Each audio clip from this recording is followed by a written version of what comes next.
বিষ্ণুপুরের বুকে তৃণমূল কংগ্রেস ছাড়া অন্য কোনো দল আগামী দিনে আর থাকবে না। আগামী দিনে বিষ্ণুপুরে তৃণমূল ছাড়া অন্য কোনো দল থাকবে না। শহরের যদুভট্ট মঞ্চে 21শে জুলাই ধর্মতলা সমাবেশের প্রস্তুতি সভায় যোগ দিতে এসে এমনই দাবি বিষ্ণুপুর সাংগঠনিক জেলা মহিলা তৃণমূল সভানেত্রী সঙ্গীতা মালিকের।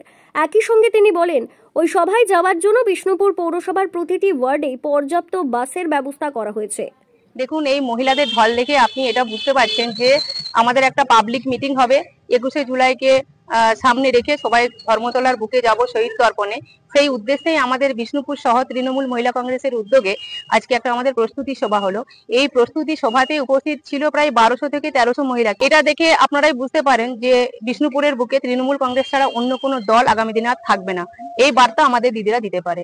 মহিলাদেরকে একটাই বার্তা দেওয়া হলো যে আমরা প্রত্যেকেই শহীদ তর্পণের জন্য কলকাতায় পৌঁছাবো। সেই বার্তা প্রতিটি বাড়িতেই যেন পৌঁছে যায় এবং আগামী দিনে যে আমাদের পাবলিক মিটিং হবে সেই পাবলিক মিটিং যেন সাফল্য করতে পারি, সেই বার্তা প্রত্যেকটি বাড়িতে বাড়িতে প্রত্যেকটি দিদির কাছে যেন পৌঁছে যায়, সেই বার্তাই দেওয়া হলো। মহিলাদেরকে বলা হলো যে সবাইকে যেন একটু খবরটা পৌঁছে দেওয়া হয় যে তারা ঠিক টাইমে, এবং তাদের গাড়ির ব্যবস্থা করে দেওয়া হবে। বাস এখানে যথারীতি প্রত্যেকটা ওয়ার্ডে বাস দেওয়া হবে, মহিলাদের জন্য আলাদা বাস দেওয়া হবে, সেই সমস্ত আলোচনাই করা হয়েছে।